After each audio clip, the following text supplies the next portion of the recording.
Es Radio. Málaga.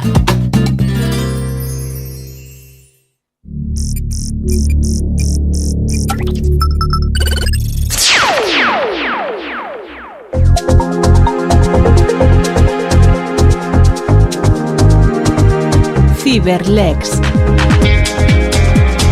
En Es Radio. Presenta Iván González, con el patrocinio de Privacidad Global.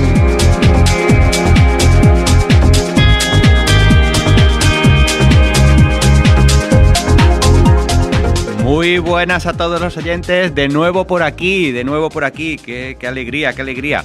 Veréis, hoy que retomamos quería hablar de una nueva profesión, y para eso qué mejor que tener con nosotros, por un lado, a Javier Pareja, decano del Colegio de Ingenieros de Telecomunicaciones de Andalucía Oriental y Melilla, y no he tenido que respirar. Buenos días, Javier. Muy buenos días, Iván. Gracias. A Francis Gómez, responsable de marketing de Ivantia.es. Buenas, Francis. Buenos días, Iván.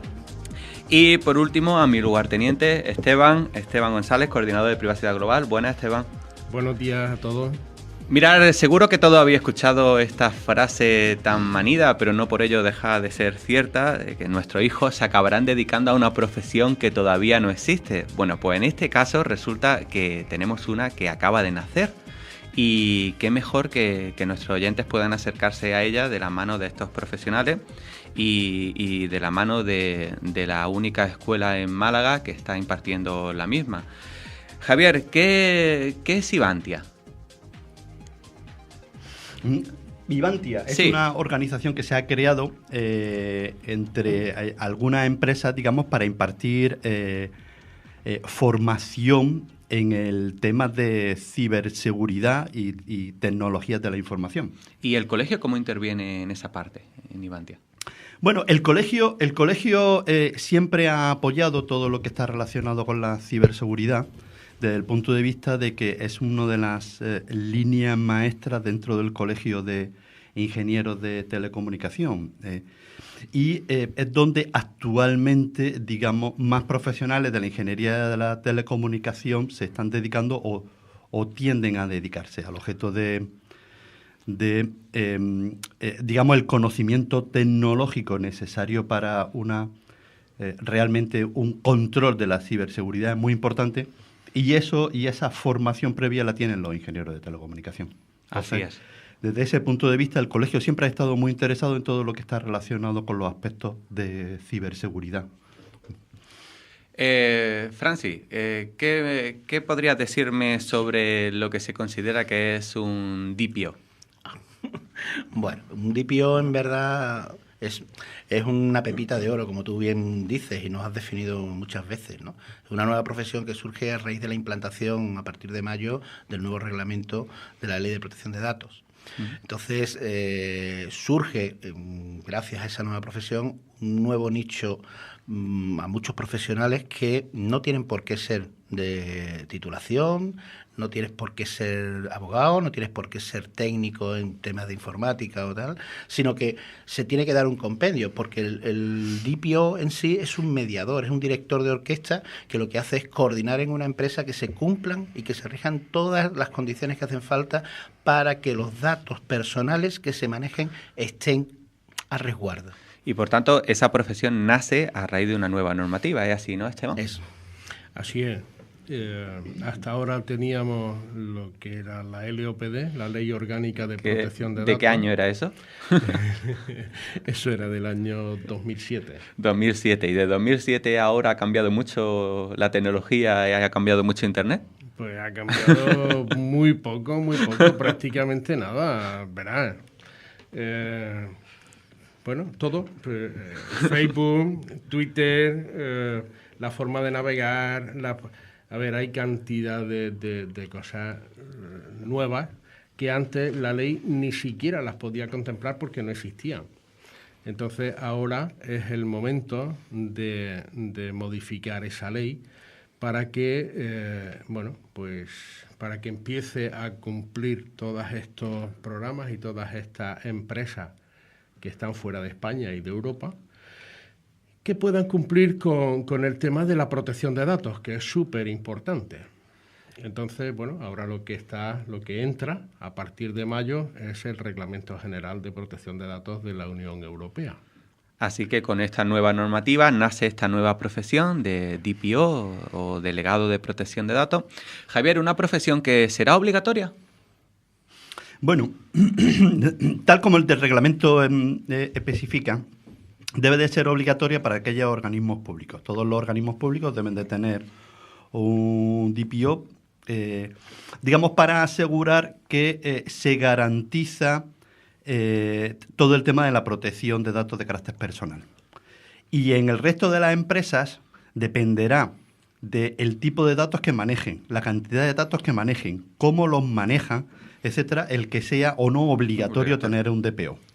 Perfecto. Y Francis, ¿alguna titulación para ser DPO? En principio no hace falta ninguna titulación. Sí especifican una serie de requisitos para poder serlo, tener experiencia en el ámbito de la Ley de Protección de Datos y laboral en ese tema, pero en principio no hace falta ninguna.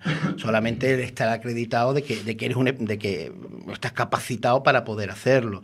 E incluso lo mínimo son cursos, como está haciendo Ivantia, de que tengan acreditados 180 horas y una parte incluso práctica dentro de ese temario, de esas horas.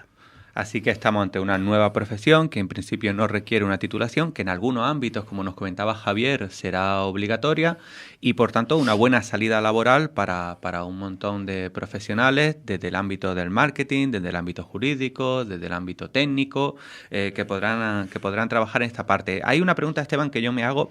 ¿Este nuevo profesional, este nuevo delegado de protección de datos, tendrá que ser un trabajador régimen general dentro de las instituciones o de la empresa o podrá ser una persona externa? Da igual, puede ser ambos. En ambos casos se puede ser delegado de protección de datos, aunque no es recomendable que esté dentro de la misma empresa por los trabajos que tiene que hacer, las responsabilidades que tiene y las determinaciones que tiene que tomar. Entonces, siempre es preferible que sea externo. Y, bueno, pues eso le brinda le brinda que sea un poco más independiente y que las decisiones no esté condicionado por estar dentro de la empresa y por desempeñar otro cargo. ¿Y qué pensáis los tres? ¿Será una buena salida laboral para determinados profesionales? ¿Podrán adaptarse a esta nueva mecánica? ¿Pueden, dentro de su radio de acción, mirar esta profesión, aunque sea para compatibilizarla con la que ya ejercen? Javier, ¿qué opinas? Sí, yo lo veo una profesión tremendamente interesante. Además, ese compendio, ese mix entre digamos, ese conocimiento legal, conocimiento técnico. Claro, porque lo primero que pensará un oyente es, si es que yo los ordenadores no soy nivel profesional, y alguien dirá, pero yo es que tampoco soy nivel profesional en jurídico, y otro dirá, pues que yo no soy nivel profesional en marketing. Claro, hoy día no hay ninguna universidad que forme este mix, que unas personas que sean mitad derecho y mitad técnico en telecomunicaciones. No existe, con lo cual venga quien venga, vendrá de distintos sectores y al final tendrá que formar o complementar su formación en aquello que tenga más flojo. Pero, como se ha comentado antes, digamos, el reglamento no ha exigido una titulación previa para acceder. Y estaba en las discusiones eso. Y estaba en las discusiones, claro. Imaginad vosotros la presión que se ha podido ejercer entre todo el mundo presionando a la propia agencia al objeto de que diera más importancia a sus asociados, colegiados, titulados, etcétera, más que a otros, ¿no? Claro. Y en ese sentido, pues también es muy importante todo lo que se está declarando en las distintas asociaciones y organizaciones legales o de derecho. Y por otra parte lo que se está haciendo igual en todo el tema de telecomunicaciones. Pero al final lo que tenemos que reconocer es que es un mix de los dos y habrá que formar personas que vengan de la técnica y que se formen en aspectos legales y personas que vengan de derecho y se tengan que preparar y formar en la parte técnica.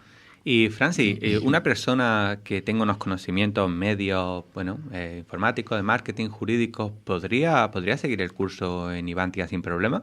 De hecho, la experiencia la tienes conmigo. Yo lo vi como una nueva experiencia profesional, un nuevo mercado que podría ser interesante, y lo que he hecho ha sido, por la evolución continua que tenemos que tener en los tiempos modernos que estamos, de seguir formándome. Que pues eres alumno, yo soy alumno de ese curso. Más buena verdad, gente. Bueno. No, pero la verdad es que, como bien ha dicho Javier, hay que mezclar los dos conceptos, y a lo mejor uno tiene lagunas en la parte jurídica, porque yo en mi caso jamás he hecho derecho, pero bueno, oye, tienes que aprender y tienes que evolucionar y tendrás que leer y... Bien, además el profesor, aunque esté delante, es buena gente. Es buena gente. Es buena gente. Te apaño yo. Sí, y Esteban, una profesión que, bueno, para nosotros que solemos ir a dar charlas a institutos y de toda esta parte, es una nueva salida que deben tener en cuenta la gente que está terminando módulos, que está terminando esta parte y no tiene muy claro hacia dónde caminar. ¿Te refieres a la profesión de DPO? Sí. Sí, por supuesto. Por supuesto, es súper interesante, entre otras cosas porque, a ver, todo el ámbito está lleno, o sea, de profesiones de las que ya existen, de las que están hasta ahora, están funcionando. Es complicado porque, bueno, pues es complicado encontrar trabajo. Entonces, que salga una nueva profesión que tenga además ámbito a nivel europeo y que sea nueva, o sea, que todo el mundo tiene las mismas posibilidades de formarse, pues la verdad es que lo veo fantástico para esa gente que está formándose, que está saliendo ahora, que está, pues creo que es genial. Para el que le guste tanto la parte técnica como la parte jurídica, es fantástico. Y yo quiero preguntaros una cosa. Cuando en el reglamento y cuando hay una de las características que se dice del DPO, esto de que debe ser independiente, ¿podéis aclararle un poco a los oyentes qué significa que será un poco independiente y qué tendrá que hacer esa persona dentro de donde lo contraten? Porque seguramente el que no esté escuchando dirá, fabuloso, no tengo que tener una titulación, en algunos ámbitos será obligatorio, es una nueva profesión, con lo cual al principio habrá más demanda, pero ¿qué hago? ¿Qué tendré que hacer? Me han dicho que tengo que tener un mix, tengo que saber cosas de jurídico, cosas de marketing, cosas técnicas, pero ¿y qué haré? ¿Y qué haré en el trabajo? Javier, ¿qué hará esta persona en el trabajo? Bueno, pues el objetivo fundamental y central del DPO dentro de una organización es defender a los ciudadanos, a los clientes, a los usuarios de esa organización en todo lo que tiene que ver con la protección de sus datos personales.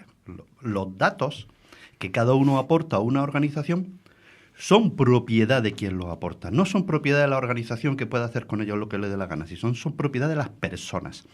Y entonces el DPO lo que tiene que defender a las personas dentro de la organización, defendiendo los datos de esas personas dentro de la organización. Esta es la función principal, ¿no? Uh-huh.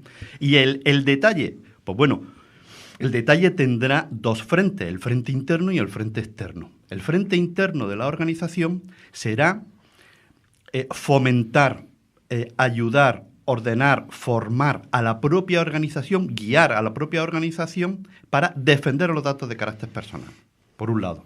Por otro, ayudar a la propia organización a tener todos los procesos correctamente organizados para que no haya ningún riesgo con respecto a los datos personales.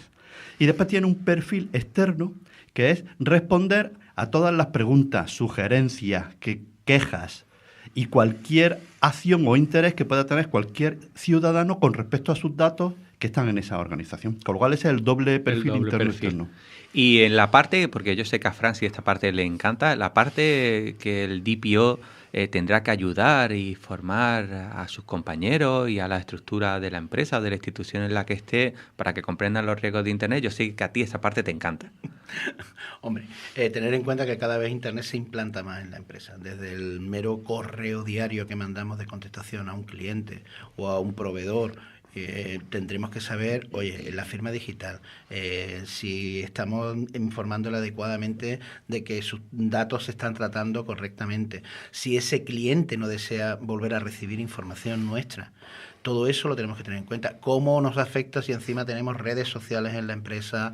¿Qué código ético vamos a aplicar sobre la empresa y los empleados también de la empresa? Porque hablamos de los clientes, pero también es muy importante instruir y formar, como bien también ha dicho Javier, de que en verdad el DPO se va a convertir en el mejor relaciones públicas de la empresa, entre comillas, porque es el que va a mediar entre la agencia y un cliente cuando haya un problema.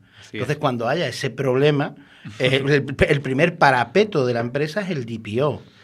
Entonces, además de tener que formarse, tiene que saber dar una respuesta rápida al cliente y tomar las medidas adecuadas, no él tomarlas, sino indicar las medidas adecuadas al departamento donde se hayan producido para que en la mayor brevedad posible se pongan en práctica, sobre todo con un detalle, si es técnicamente posible. Porque vosotros que tenéis experiencia en práctica y en la calle, igual que Esteban, ¿cómo están las empresas de Málaga? No solo en la parte técnica, que también os podéis referir, sino cómo están a nivel de conocimiento los usuarios, los trabajadores de esas empresas, de esas instituciones con respecto a los riesgos en Internet. ¿Qué experiencia tenéis vosotros? Yo creo que no tiene mucho conocimiento, ¿no? Dentro de la organización, de cada organización hay una persona que responde de eso, que es el experto en informática, el experto en el que está allí. También conocido como come marrones. Como el marrones, es el que se come todos los marrones y todos los follones que hay dentro de la organización. Ese sí, normalmente sí tiene una formación bastante buena en todo lo que es la protección de la información dentro de una organización. Pero el resto de las personas no. Y después yo creo, y esto es una opinión personal, que la forma en que teníamos de organizar la ley anteriormente tampoco ha ayudado a las organizaciones mucho a mentalizarse, porque antes lo que hacíamos, generábamos un fichero, lo dábamos de alta, decíamos ya tengo el fichero, generábamos los protocolos y la información necesaria para ver cómo tratábamos ese fichero dentro de la organización y ahí acababa nuestra responsabilidad. Y ya con eso nos sentíamos libres. Pero no nos sentíamos obligados dentro de nuestras propias organizaciones a enseñar a nuestra gente el respeto a esa información que teníamos dentro de la documentación, que insisto, que no es nuestra, no somos los titulares, somos los que la manejamos, pero no es nuestra. Así es. Y eso dentro de la organización no se ha producido, con lo cual yo creo que ese es lo primero que hay que hacer y el primer, gap, el primer hueco que tenemos ahí para cubrir es justo ese. Porque, Esteban, yo sé que en eso te gusta a ti y lees mucho. ¿Caerían muchos trabajadores de empresas de Málaga en un ataque de ingeniería social que hiciéramos hoy? Hombre, es que si estamos hablando de ingeniería social, esto ya se sabe. Bueno, estamos en Cyberlex, aquí hay un nivel. Caerían muchísimos de los trabajadores, pero siempre que utilicemos la ingeniería social. O sea, por favor, a los oyentes, ¿qué es esto de ingeniería social? Bueno, pues así, en un lenguaje coloquial paladino, tomarle el pelo a la gente. Así, bueno, básicamente, engaña bobo. El último caso ha sido el famoso mensaje de WhatsApp de IKEA o de Zara, sí, con de el Zara cupón de 500 euros, que lo han vuelto a reproducir, porque eso empezó hace años con 75, con 150 y ahora ya van por 500. Bueno, la versión siguiente será que te regalan un Bitcoin. O sea, así que en eso iremos. Con lo cual, yo siempre me planteo esta parte. ¿Puede ser tan fácil engañar a trabajadores de una empresa? ¿En realidad puede ser tan sencillo? ¿Qué opináis? Yo creo que sí. Yo creo que como no están mentalizados a esos ataques, no conocen todo lo que se puede producir, pues realmente confían. De hecho, todos somos muy confiados, ¿no? Nadie nunca piensa que va a ser atacado, que van a entrar en su móvil o en su ordenador para robarle los datos. Uno dice, oye, ¿a mí por qué? Si yo no tengo nada importante y tal. Con lo cual tampoco estamos concienciados. Y entonces, si en algún momento nos viene una nota de nuestro banco que tiene el anagrama de nuestro banco, el nombre perfectamente, la pantalla es exactamente igual a la que hemos visto muchas veces del banco, y nos dicen, por favor, introduzca su código, pues uno va a introducir su código. ¿Por qué no? Sí que no pasa nada. Las consecuencias cuando después se da cuenta de dónde el follón que se ha metido, pero bueno. Sí, esto suele ocurrir de esta forma y desafortunadamente nos podríamos tirar varios programas contando casos en los que las personas han caído de forma que después les da vergüenza reconocer cómo pudieron estar con las defensas tan bajadas. Pero es porque ha sido por ingeniería social. Porque ha sido por ingeniería social. Tener en cuenta también que no sé por qué cuando uno accede a Internet suele bajar sus defensas mucho. Hay cosas que en la vida real no se creería y uno las lee en Internet y las da por ciertas. Hay datos que uno no daría a alguien que pasara por la calle y en Internet se lo acaba dando a cualquiera sin verificar nada. Y de hecho en los próximos programas hablaremos de compra segura por Internet porque estamos en época de rebaja. Ya sabéis que en época de rebaja aumentan estas cuestiones por Internet mucho. Volviendo al delegado de protección de datos, que ya veis que tendrá una vida muy divertida dentro de sus instituciones y de sus empresas, no se aburrirá. Le hará falta un tiempecito para controlar toda la parte técnica, pero le hará falta más tiempo para ayudar a los compañeros a que cojan nivel en estos ámbitos sin ninguna duda. Yo me preguntaba, y siempre lo hago, un delegado de protección de datos que en Málaga no habrá tanto y tenga que dirigirse a empresas, ¿es posible que acabe teniendo que trabajar con empresas del mismo sector? ¿Esto puede ocasionar algún conflicto de intereses? ¿Qué opináis, Javier, Francis y Esteban? Sí, en principio sí lo puede ocasionar porque imagínate cuando un DPO trabaja en una empresa, la empresa se tiene que abrir plenamente hacia el DPO, le va a contar su forma de trabajar, le va a contar sus protocolos de trabajo, le va a contar, le va a dar en sí lo que son sus formularios, sus maneras, su estructura. Entonces a lo mejor si trabajas con dos empresas que se dedican a lo mismo, indirectamente, cuando tú estás viendo que algo, incluso el DPO cuando organiza algo y ve que de esa manera funciona mejor en una empresa, va a hacer que mejore la otra, que es competencia.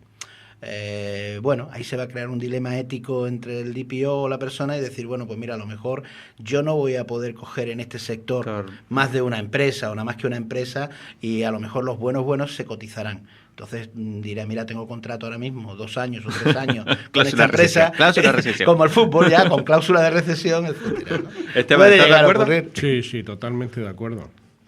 Totalmente de acuerdo. Es que, verás, si una empresa tiene su know-how y se ha gastado su dinero en crearlo, entonces lo que no es lógico es que el DPO que tiene acceso a esto, por ayudar a la otra que no ha invertido dinero, pues pueda traspasar o pueda llevar esos formularios o esa forma de trabajar o ese know-how a otra empresa. Entonces, lo lógico es que no pueda, que no tenga solo, o sea, que no solo trabaje para una empresa de ese sector. ¿Y la visión práctica tuya, Javier, que has trabajado en grandes empresas? ¿Te sentirías cómodo con un DPO que vaya a prestar servicio en tu empresa y ya los preste en la empresa de la competencia?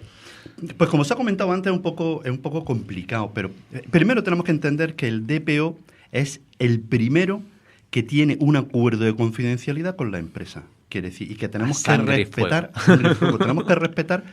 tenemos que entender que eso es así. Quiere decir que en ningún caso podemos pensar que el DPO va a sacar datos o extraer información de la empresa, de su know-how, de su información importante, hacia afuera. Pero desde el punto de vista de que el DPO ayuda a organizar a la empresa, es lógico que el mismo criterio de organización lo pueda emplear en empresas del mismo sector, con lo cual de alguna forma está fomentando esa competencia entre ellas, con lo cual va a ser difícil que un DPO pueda trabajar en 2 empresas del mismo sector o 2 empresas que estén en una competencia directa. Pues yo opino exactamente igual, así que bueno, si queréis a modo de resumen y para que podáis ver, buscar esta nueva profesión, DPO, Delegado de Protección de Datos, profesión que en algunos ámbitos es obligatoria, profesión nueva, profesión que no tiene una titulación de base para entrar, aunque sí que tienes que tener una formación, y profesión que tiene mucho que ver con la tecnología, con lo cual si os gusta esto puede ser una salida muy buena, y profesión en la que uno estará un poco blindado en su forma de trabajar a un nivel directivo, de una forma independiente, para poder ofrecer su servicio. Si quiero ampliar un poco la información, ¿dónde me dirijo en Ivantia, Francis, para ello? Bueno, lo primero es visitar nuestra página web, que es ivantia.es. Luego en redes sociales, tanto en Facebook, Twitter, Instagram, LinkedIn, Google+, nos puedes encontrar y de hecho tenemos pensado lanzar ya la segunda convocatoria de este curso de DPO ¿Por qué? Porque ha habido mucha demanda, mucha gente se quedó fuera en la primera y cada vez también porque como en este país dejamos todo para última hora, mayo está a la vuelta de la esquina, entonces faltan profesionales que reúnan los requisitos para ser DPO. Muy bien. Estamos llegando poco a poco al final de nuestro programa. Sí me gustaría decirle a todos nuestros oyentes que aquí estamos para intentar ayudar, con lo cual me comentaban desde dirección que estaban creando un email para que podáis hacer consulta, así como un teléfono, y podréis, cualquier persona que tenga riesgo, que tenga problemas en Internet, temas de menores, temas de compra, temas de, bueno, que se haya sentido mal, reputación, toda esta parte, nosotros desde aquí, por favor, hacernos llegar las preguntas y si podemos ayudaros desde Antena, pues haremos esto un poco más práctico y más útil para todos aquellos que nos están escuchando. Así que os animo a ello, os animo a que podáis hacernos llegar las preguntas. Tenemos un equipo de profesionales detrás que intentarán ayudaros, intentarán haceros la vida un poco más sencilla porque sabemos todo lo que puede complicar la vida en Internet y además muchas de las cosas que lo complican uno no quiere hacerlas públicas. Así que si nos lo mandáis a nosotros intentaremos resolverlo de forma genérica en Antena para que sepáis cómo actuar y cómo resolver ese problema. Y estamos llegando a la parte final. Para mí ha sido un programa de vuelta muy entretenido, rodeado de amigos. Quería que fuera así este primer programa, rodeado de profesionales que han podido adentrar en esta nueva profesión del delegado de protección de datos, del DPO, que ya sabéis que los términos anglosajones nos encantan, Data Protection Officer, que ya veis que mientras no he tenido programa he estado aprendiendo inglés, sé 3 palabras, es posible que pueda aprender la 4ª en el próximo mes, estoy en ello, no lo descarten. Y los próximos programas estar atentos, porque vamos a hablar de compra segura en Internet. Vamos a comentar temas de criptomonedas, ¿cómo no? Vamos a comentar temas de Big Data, impresión 3D, realidad aumentada, drones, por supuesto, que tenemos nuevas normativas muy recientes y tenemos una de las asociaciones andaluzas de drones presente aquí en Málaga y que plantean muchas dudas. Así que, sin más, me despido.